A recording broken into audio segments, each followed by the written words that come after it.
As I said, it's great to be with you. I've got this title, How to Strengthen and Rebuild Your Clubs. You're going to probably talk even beyond that specific topic tonight, and looking forward to it. This all kind of falls under the general umbrella of membership in Rotary, of course. And I'll probably focus a good bit on innovation tonight because I think it's necessary, and I'll talk about why I think that. Our membership trend lines in Rotary, frankly, in North America have not been so great. It's been a real challenge since the turn of the century, and I won't dwell on negative very long because it's not in my nature. But it is worth mentioning that over the last decade, North America as a whole, our membership numbers have fallen 19%. It is a significant loss. It's about 100,000 Rotarians over that time. So that's one of the big reasons I think we need to innovate. I'll get into a little bit more of that coming up. But there is a true expert on Rotary who also agrees in the need to be able to do things differently sometimes. You will recognize Paul Harris, our founder. It's my favorite quote of his. I break it out all the time, and I think it's amazing that in the 1930s, when he said this, that he recognized even then that change is a necessary part of achieving perpetual success. So I like to trot this quote out, and I do think this is a period where we need to be more revolutionary than just evolutionary. It is a time for change. So you may recognize this business S curve. Those of you who have been in business school, you may have seen this along the way. And it just basically describes the natural progression of many businesses where you go from an idea and learn how to build that and have success. And then there's kind of off and some concerns that can come out of that. And what I think is remarkable about this slide is that it tracks our membership.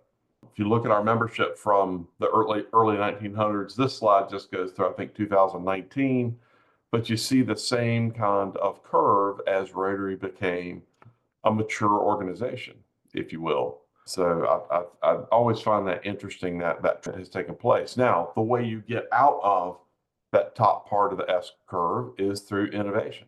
It's being willing to embrace new ways of doing things. It certainly doesn't mean that we have to abandon our values or our principles, the things that are at the core of what Rotary is. But it does mean that embracing some structural changes are probably part of the path forward. So thinking differently can be a challenge. A friend of mine likes to say that the only people in the world who embrace change are babies with dirty diapers. And I think he might be right about that. Most of us, we just don't seem like we're wired for change. But I think it is necessary to consider new ways of doing things because the world around us is evolving. And certainly, we all had an opportunity to put that to practice during the pandemic, during a time where almost all of us became hybrid clubs of some sort, or maybe strictly virtual clubs. Now, another comparison I like to make when it comes to Rotary is to recognize that Ford Motor Company was founded in 1908, 3 years after Rotary. And Rotary, for about 100 years, had one model, one way of doing things. Meanwhile, Ford, they added muscle cars and pickup trucks and SUVs, sedans, and even electric vehicles. So they have innovated, and that's why they still, to some extent, are thriving. And if I'm not mistaken, you all have at least one significant Ford Motor plant in your district, correct? Yeah, that's what I thought. So In Oakville. Yeah. here are a couple of brands that I think all of you will recognize. Of course, McDonald's and Rotary. And I bring this up because McDonald's, a tried and true brand, just like Ford, they saw the need to evolve. They evolved not only in their appearance, their street appeal, if you will. I mean, they obviously knew they were losing market share to places like Subway and other restaurants. They knew that they had to continue to evolve. I mean, in a million years, could have thought that McDonald's would go to an all-day breakfast, for instance. They're known for the Big Mac, right? I mean, that's their calling card. But I can tell you, I don't eat at McDonald's very often, but if I do, doesn't matter what time of day I'm there, I'm probably going to get the breakfast food. So it's made it more likely I would stop at a McDonald's by that innovation that they put forward. So I want to talk a little bit about innovative club approaches. Everybody on this call I know is committed to membership. You wouldn't be here on this call unless you were. And I know that you're all leaders.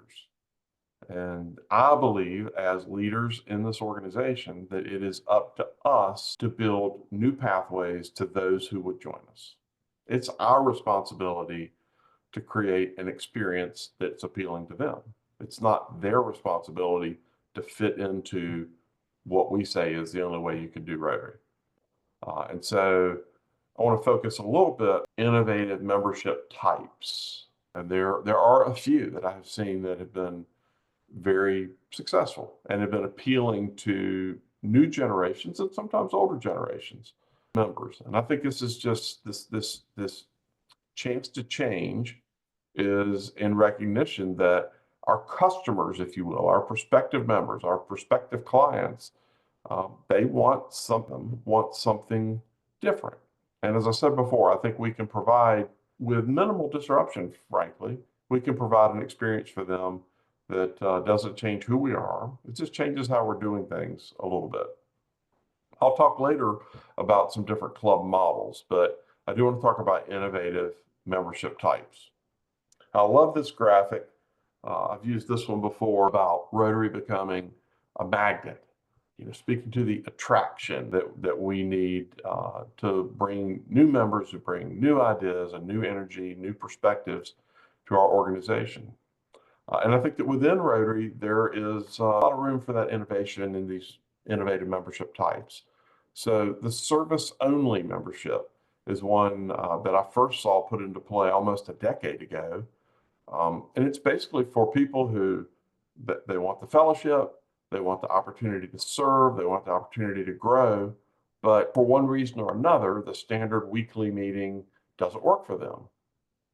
It could be in their community that they drive out to work somewhere else that doesn't have a Rotary Club, but they would love to get involved with service projects in the evening, on the weekends, whenever they're working. And this can also help a good bit in terms of combating some of the cost barrier that is sometimes an issue for prospective members and sometimes for current members by eliminating the cost of food. Because most of our clubs end up meeting around a meal. And as we know, Rotary's not really that expensive, but food is expensive. Food is very expensive. So the service-only membership provides that opportunity to increase the impact that we have on our communities. It gives us the chance to still have that fellowship. It creates the opportunity for a would-be Rotarian or Rotaractor, frankly, to be able to join us for the service part of our work. And I always believe that any good service project is also a social event. And that leads me to my second potential membership type, and that is a social-only type of membership. Now, this is for clubs that have regular social events and makes possible for potential members to join and to be a part of those social events. Often they will jump into the service events as well, but it eliminates that need for the main food costs that can come with going to regular meetings that are based around a meal. Now, you're probably familiar with satellite clubs, but you may not be familiar with what's called a satellite membership. And this is almost like an unofficial satellite club. It can be a club that has a second meeting at an alternate time, day, location, and there are Rotarians who come to that meeting. Again, the scenario described as someone who works out of town, or it could be a parent with young children who can't come to a breakfast meeting, having something in the evening or on the weekends. I'm sorry, was there a question? Okay. But satellite membership, as I said, it's more or less like unofficial satellite club, or some people will call it an alternative time / location club. But I've seen this used very effectively where there's 6 or 8 or 10 members of a club who get together, and they get together at a different time than the main club. Many of the people who attend the main club will still come and join. My own Rotary Club is a Monday lunch club, but the last meeting of each month, we meet in the evening. And there are members who come to that meeting. That's the one that they can come to because they're on the road during the day, or they have other responsibilities, or they just can't get away from work for an hour and a half or 2 hours in the middle of the day when my club meets. So that is a way that you can help draw members in. I've seen clubs using a young professional membership where they charge reduced dues, kind of following the country club model that often will hook young golfers with a reduced dues that go up when they hit a certain age. It's usually 35 or 40 years old, but I've seen clubs using that very effectively to get younger members involved in their club. Sometimes they just build it into their due structure that they can charge half dues for the younger members.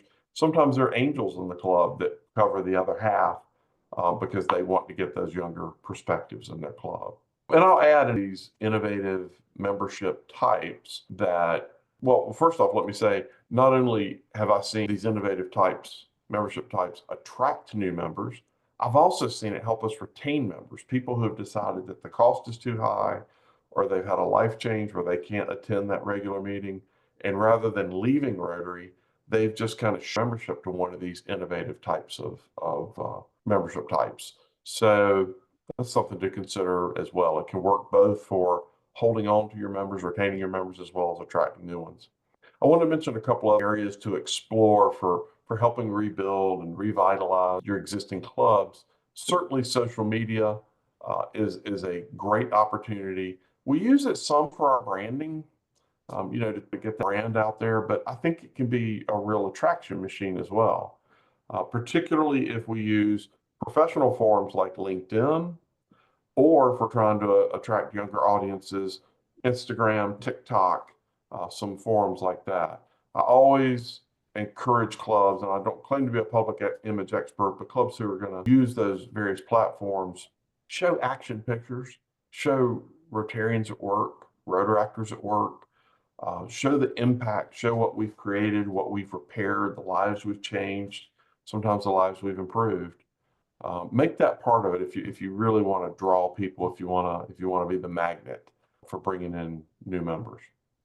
So that's a little bit on innovative membership types. We can certainly talk about that some more in the Q&A, the conversation a little bit later. I do want to share with you, and I'm sure that some of you have seen the video that I'm about to play. It's, to me, one of the two finest videos that Rotary's ever produced. It's called Anytown, and I think it makes a strong case for why we should be considering the creation of new clubs in our communities. So I'll watch this. It's about a 2-minute video, and then I'll be back with you. As Rotary, we often ask ourselves, how do we grow? Personally, professionally, and organizationally? The answer is simple. To grow Rotary, we need more Rotary clubs. Let's use Anytown as an example. Anytown is a city of 100,000 people and home to one proud Rotary club. But there are hundreds of other people of action, just like us, who are uniquely qualified to become Rotary members.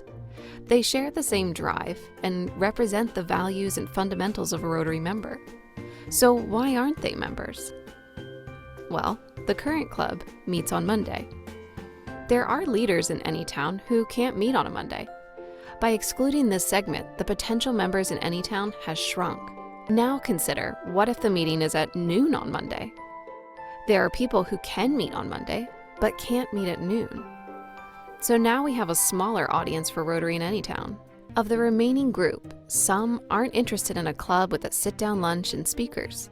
They are passionate about service, but aren't interested in a traditional club experience. And that is okay.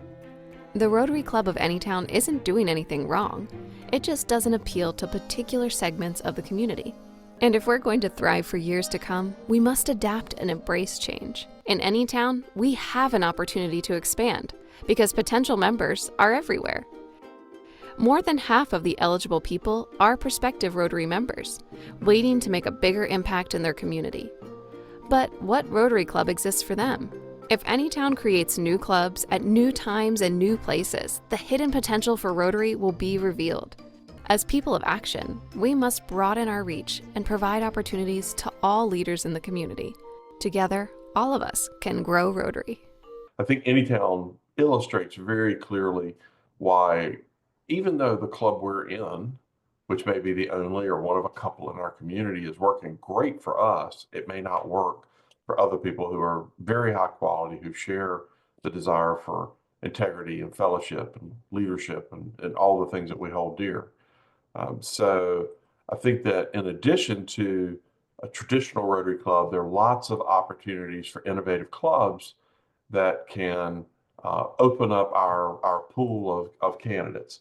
And I'll share a few of these with you. You're probably familiar with the Satellite Club that operates as an extension of the sponsoring club. E-clubs, as I said, I think we were all members of E-clubs there in 2020 and 2021. We didn't get a lot of choice about that. Calls-based clubs. We have 2 golfing clubs. I'm not a member, much I love golf, but we have 2 golfing clubs in our district. We have a club for empowering girls and women in my state. We have a club that's based around scouting. Famously, Tom Gump in Minnesota formed one of the first calls-based clubs to support veterans. And interestingly, he did it in a state that didn't have a military base. So lots of opportunities there in terms of causes that people can rally around. Can also be a common interest like golf or scouting. Ethnic clubs. We have Spanish-speaking clubs in my district. I know of a Portuguese-speaking club. I know of a Mandarin-speaking club in various areas. So there's some opportunities there. Hybrid clubs that meet partially online and partially in person. Rotaract clubs. Cannot forget our Rotaractors who are so dear and bring so much to our organization. Impact clubs, which you may or may not be familiar with, but are essentially clubs that are usually satellite clubs, but are hyper focused on service. They don't get together for a meal. They don't get together for a speaker. They get together and do service projects. And if they get together and have anything that looks like a regular meeting, it's just to nail down the details of the next 4 or 5 service projects. There have been dozens of these clubs created over the last 4 or 5 years. Corporate clubs that are based at a place of employment. And I say that specifically because I was part of a pitch yesterday to a school system that is considering setting up Rotary clubs at 4 different schools within their system. Because who says you can't have a Rotary club that meets on Wednesday at 3:30 in the afternoon and has no meal? Nobody says that. That's totally acceptable. Alumni clubs that are where we pull back in our alums who we didn't manage to hold in the organization. Passport clubs that exist strictly to plug into other clubs' projects, just to amplify the effects of and the impact of their projects. So there are lots of opportunities. Now, you see this, we need you. I'm not going to hammer this too much, but as I said, I know that you're here sharing time together on a Tuesday evening because you're true believers. I know that's why you're here. And so we need you to bring in the community builders, the leaders, so that we can help improve their individual impact and our collective impact as members of Rotary. And also to need you to help snuff out this myth that an innovative club will steal from my club. It doesn't happen. You know, hundreds of these clubs now. It just doesn't happen. But that's a frequent myth that we hear. The reality is, and I've studied these statistics extensively, there are almost no communities that have more than 0.1% of the community who are in Rotary. There are lots of people out there who share our values. I will add, and I realize I'm saying this as an American to either a largely or an exclusively Canadian new group of friends here, but we have a divided society across the continent, and Rotary is in the business of bringing people together. It's what we do. Our message next year is Unite for Good. I really do believe that the healing that is necessary and that I'm so hopeful for, that Rotary needs to be at the center of that. And bringing new people with diverse perspectives into the organization can be a big part of that. So the last thing I'll say is we need you to rebuild and to strengthen our clubs. I think you've heard enough from me in lecture mode, and I'm excited now to get to the part of the show that I know I'll enjoy the most, which is an exchange of information. Go ahead. If you have a question, please raise your hand. I see that Burlington Gore Park is a service model club. That's outstanding. I know that you've created 3 clubs in 7080 this year. That is outstanding. That's quite innovative. They're actually every Saturday morning to feed about 1,000 people in Hamilton, Ontario. They actually cross districts. So they serve about 600 people in the Burlington area each week and then cross over on Saturday. And then our other club is a sort of a cause-based club where their focus is on, they meet virtually. Well, actually, it's a bit of a hybrid because they have met at members' homes, and they're a new club.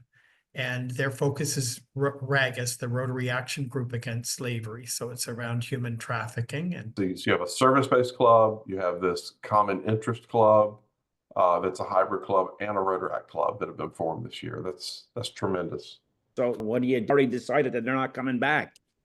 Well, we can to be magnets. We have to do all we can to use a term created by your Rotary membership coordinator, Louisa, I believe, to be irresistible. Such a great phrase, irresistible club.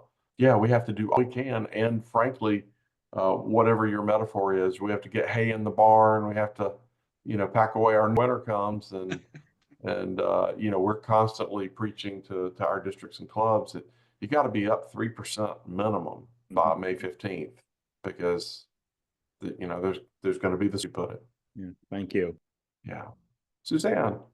Yes, Patrick. I am really interested in learning more about what you call ethnic clubs. I try to refer to them as expat clubs. I sometimes get some pushback because that's kind of almost excluding people, but you can do it in a way that it is inclusive, that it's, I don't know, Mandarin speakers and friends or something. You can extend it to invite everyone. Now, how did your district go about starting those ethnic clubs? Yeah, well, and only the Spanish speaking club is in my district, although I'm aware of the other expat clubs. That's a good way to put it. There's one in Miami that I know of. So we have a very high concentration of Hispanic expats in our district. And we recognized that we were not serving that part of our community. And so rather than coming in and saying, hey, we're here, here's what we're going to do for you, we started building bridges and asking, how can we partner together? How can we serve together? And that was an attractive approach to them. And we did start serving together. And they said, hey, we want to be in Rotary, but we've got a lot of people who really don't speak great English. And we said, okay, well, let's create a satellite. In this case, I would argue a companion club, and I'll come back to that, where you can have people who speak Spanish, people who are bilingual, but they're still regularly getting together with an English-speaking sponsoring club. And it has really brought the native English speakers and the native Spanish speakers together in this community in a special way. And it has allowed that club, that with all good intentions and a humble approach, to be able to serve a part of their community that they were not reaching before. The reason I'm asking, because as you are probably aware, where we live in the Toronto area, we have so many different newcomers, ethnicities, however you want to call it, and we are not reaching out to them. And I believe that many of them, when they come to wherever it may be, in this case to Canada, they come with a wealth of knowledge about Rotary, but nobody has kind of invited them. So I'm to tap into this wealth of knowledge and people that are interested in Rotary. Do you have, this isn't a model I see in the US. In Canada, do you have schools for newcomers? So people of school age who arrive and don't speak English, or perhaps French in other parts of Canada?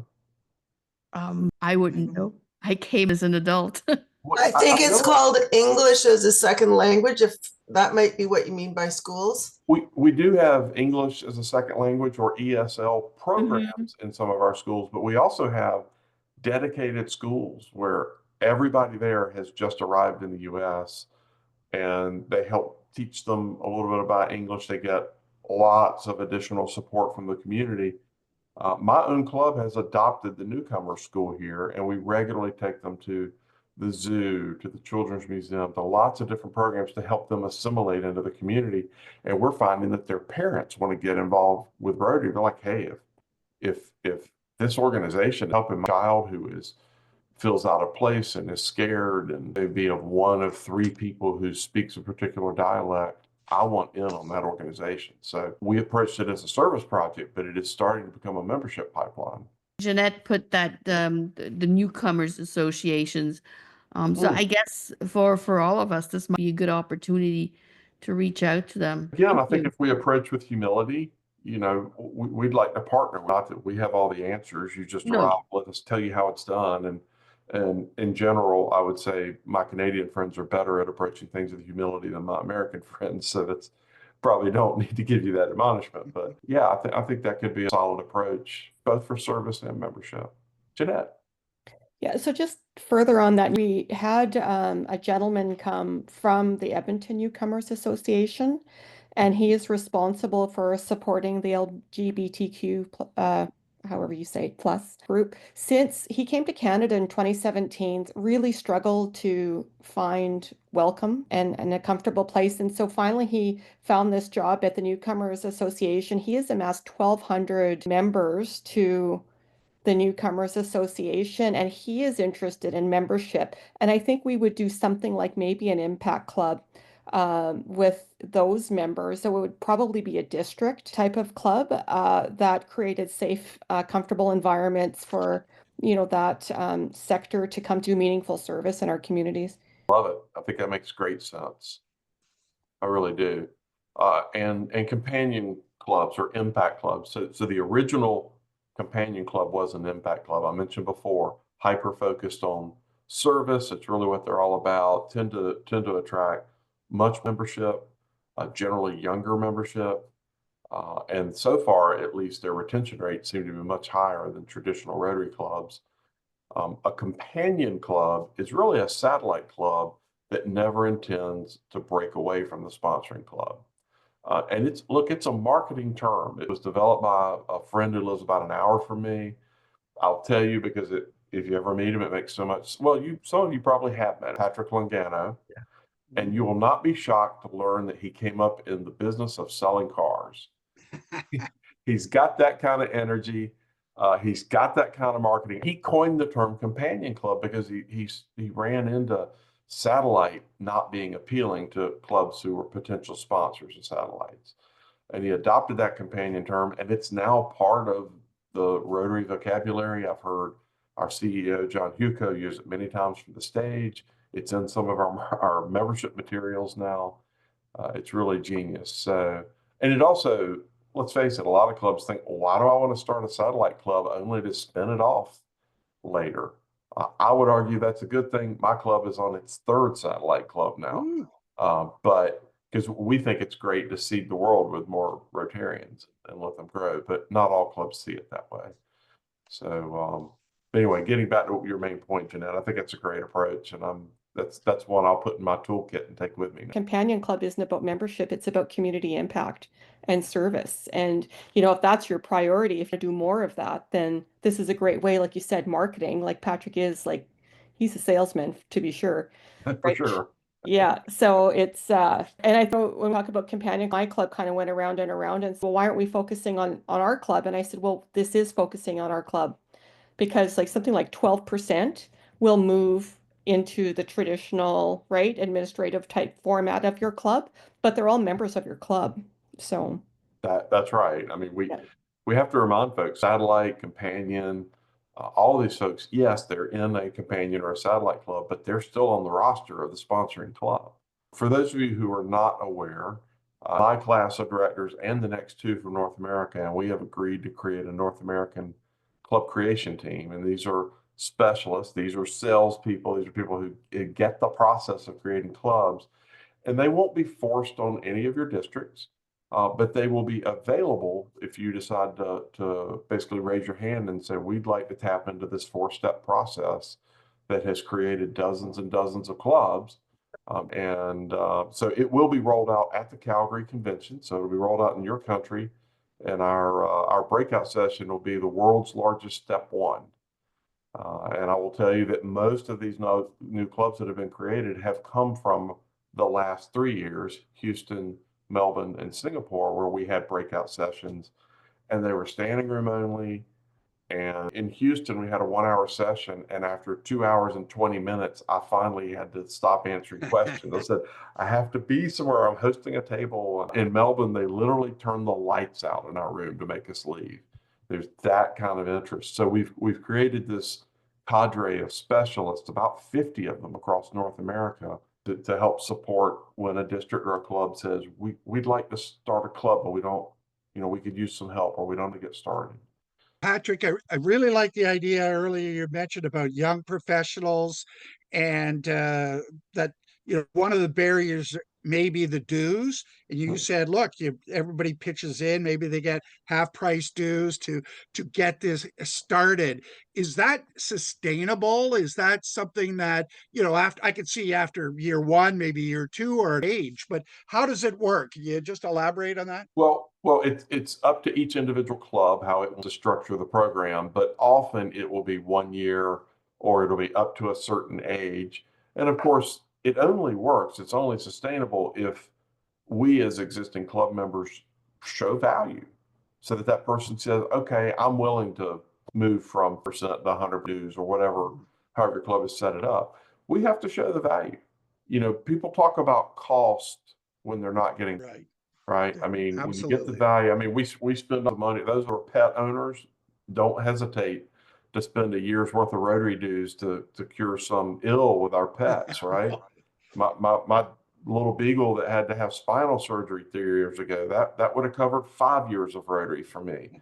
I didn't hesitate, right? So when there's value, when you feel it here, you don't cost. And so that's what we would have to be sure someone who's being subsidized in some way feels that, and maybe is able to move up, and maybe we can be an angel for someone else. Well, a good suggestion, a dog lovers club. Very Suzanne. Sure. I could agree. Yeah, I mean, there's an club that is focused on Jamaica. Like, how specific is that, right? And I mean, they go for 2 weeks every year, massive service in a community in Jamaica, and they're growing. Like, who would have guessed there was a market for that? But they're growing, and I'm sure it's because their passion seeps out of their pores into people they know, and it's, gosh, I'm interested in this. So there's nothing wrong with maintaining our values and the things we do, just in a more focused way. I was skeptical of a golfing club, but those guys, they do service, they have the fellowship, they're starting to take leadership roles in the district. So I think senior communities is an untapped market for us. You think about it. I mean, these folks, the food is already part of it. They have meeting space, generally have time. You'll find people who might be at a stage of their life where they would like to do something for their community, or perhaps are even former Rotarians, or dare I say, former Kiwanians. And I have seen that particular model work well as a satellite/companion. It's relatively inexpensive. Well, some absolutely great ideas shared tonight. Any last questions anyone wants to ask? Any comments? If not, I will thank our wonderful guest speaker, Patrick Eakes. I will. My home is Zone 33, and 33 and 34 each month have a membership plan webinar. About 500 people a month watch it either live or recording, and you all are welcome to join that. Each month we have usually a couple of club presidents, occasionally an assistant governor, who will share something innovative they did and the good results they got. So if that's something that you're interested in, I could certainly provide information to Scott to disseminate to this group later. Rob Galloway has donned his Calgary hat. Did you want to say a couple of words? I just wanted to finish off. Patrick, very inspirational, but your whole background has been innovative, creative in your life, in your Rotary career, in membership. And I absolutely encourage the folks on this call to join in on 3334. And they generate ideas, but ideas that are actionable, Patrick, right? Like they really say these are ideas that, you know, put in place, and they built in follow-up systems. It's a tremendous membership call. So I really encourage that. So Patrick, to just finish off, I donned the white cap, which is friendship in Calgary. We want to thank you. You're a friend to 7080. We'll see you in Calgary. And again, thanks for the inspirational message tonight.